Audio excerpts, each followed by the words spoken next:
I, for one, am not going to the doctors when I'm vomiting. Like, the last thing I want to do is sit there with a bag in the waiting room while you super nice Germans are saying, "Hallo, wie geht's?" And I'm just like,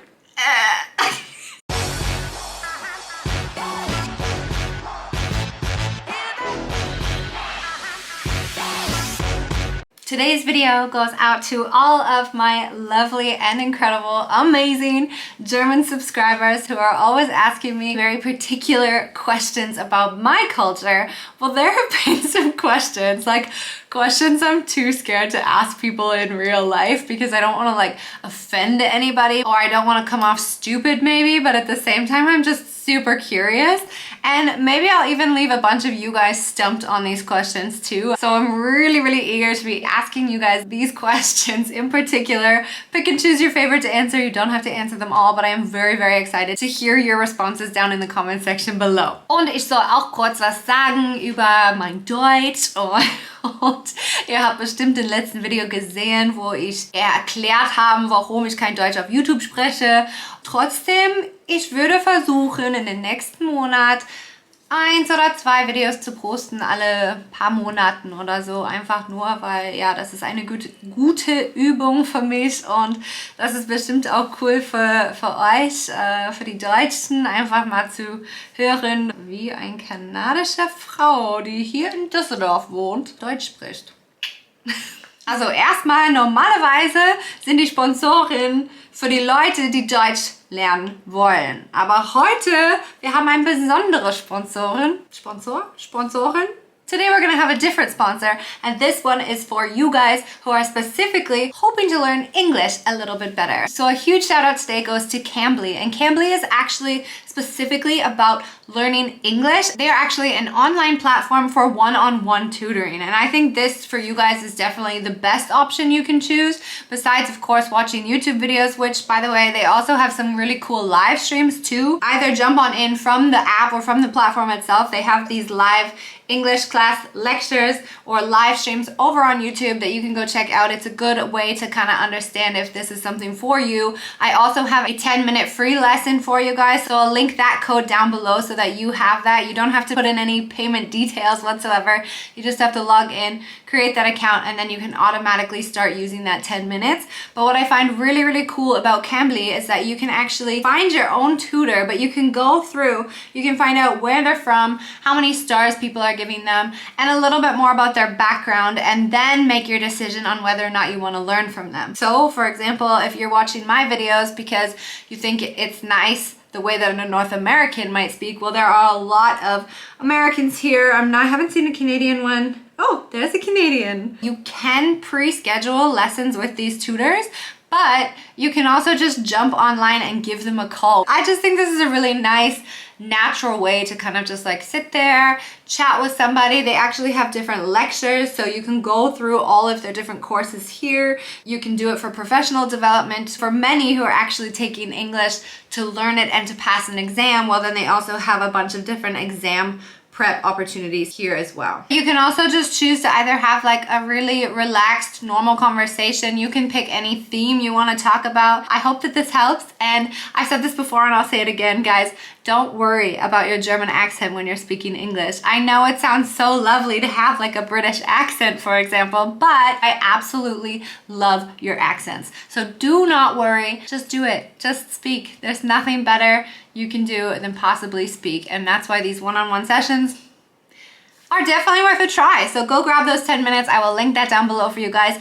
And now, time for my question round. Are you ready? Okay, so here's one to ponder. Why are Leichtathletics called Leichtathletics? So in English, we would probably just call them athletics, but we also sometimes use the terminology track and field. So the track part is when you're running your sprints or your 1500 meters or your relays, and then the field aspect is when you're doing like shot put or long jump or anything that is then done on the field. So I always wondered in Germany, why do you guys call it Leichtathletics, like light athletics, when in my mind these athletic things are actually requiring the most intensity and the most exhaustion in one particular moment than any of the other sports, like, I don't know, football or rugby or American football, for example. So I'm curious. Any of you have an answer? My next question for you is, why is Oktoberfest called Oktoberfest? Why is it not called Septemberfest? Like, was there a time when Oktoberfest used to be hosted in October? Because a lot of the time, it's not in October, it's in September. And it's really confusing because a lot of my family members or my friends from Canada are like, oh, I'm gonna book off a couple weeks in October because they really wanna experience Oktoberfest here in Germany. Can we go to the real one in Munich, guys? And I'm just like, it's in September. I've talked about this before actually in my renovation video of things that drive me absolutely bonkers in Germany when it comes to renovating. I have a ton more to add to that list now, by the way. But it was the question about the wallpaper here in Germany. Why is there a benefit to adding wood chips inside your wallpaper to make it this like gritty texture? I'm not sure why. I don't know if like there's a trick, like maybe the paint sticks better or something, but I can tell you this, it is a pain in the butt to take off the wall, and then the wood chips got stuck to the wall and everything. So you can't see here, but I actually fought with handymen for ages because they wanted to put this wood chip wallpaper, and if not wood chip, then just like a flat wallpaper on the wall. And I was like, guys, I don't want wallpaper. I just want a wall. Like, make me my wall and I'll paint it white. That's all I need. And it just like, I don't know why, it's just like a go-to thought, like in Germany, you need to add wallpaper. So A, why always the wallpaper? And B, why do you put wood chips in your wallpaper? It's so strange. Okay, question number 4. And this has got to be my favorite question because so far nobody's been able to answer it. And that is, people always make fun of me because when I'm on the bus, even when I'm in the very back, I get up and I'm like, Dankeschön, cheers, to the bus driver, and everyone's like, is she a little, you know, like, is she okay up there? I still do it because I think that it's a really nice thing to do. We do it in Canada, and I don't want to change who I am because people look at me funny. But you know what I find weird is that at the doctor's office in Canada, when we go in, we typically don't say hi to people because we're sick, we're not feeling well. Being at the doctor's is a little like unangenehm, you know, like it's uncomfortable to speak to people because you don't know what they're going through. But vice versa, switch it over here to Germany. You guys don't like saying hi to people on the streets. You don't say hi to people on the bus or like thank you to the bus driver or whatever. But then you go to the doctor's office and I'm sitting there like feeling like absolute crap because I've got some flu bug or something, or I just got like 5 needles in my arm, and then 5 different people walk in and they're like, hello, hello, hello, hello. And I'm just like, for the first time in my life, guys, I just don't want to say hello to you. Like, I say hello to everybody on the street all the time, but when I'm in a doctor's office, I really don't care to chat. And when we're talking about doctors, well then let's switch over to doctor's notes. I am self-employed, guys, and it still bothers me. It has nothing to do with me, but it bothers me because it has something to do with my friends and my family members who are affected by this. And that is, most of my friends here, their employers do not offer this 3-day grace period where they don't have to bring in a doctor's note. No, they make them bring a doctor's note into the office, and that doctor's note has to be from the first day that you missed work because you were sick. How do you do it? For example, I would rarely, when I was employed, ever call in sick back home in Canada. If I did, it was because I was literally like hurtled over the toilet, couldn't move, couldn't look at my computer, couldn't do anything. So how are you supposed to get a doctor's note? I'm not sure. I'm like super proud because I've just found a way around the system, maybe. I always use like the Doc Morris app to order my medication. I think I've told you guys before that it's way cheaper when you order it online versus when you go to a pharmacy. Of course, it's nice to support local pharmacies, but at the same time, some medication is just really expensive and you can get it sometimes as much as 50% cheaper online. So anyway, yes. Long story short, I use the Doc Morris app to order my prescriptions, and then they actually have a section in their app where you can just click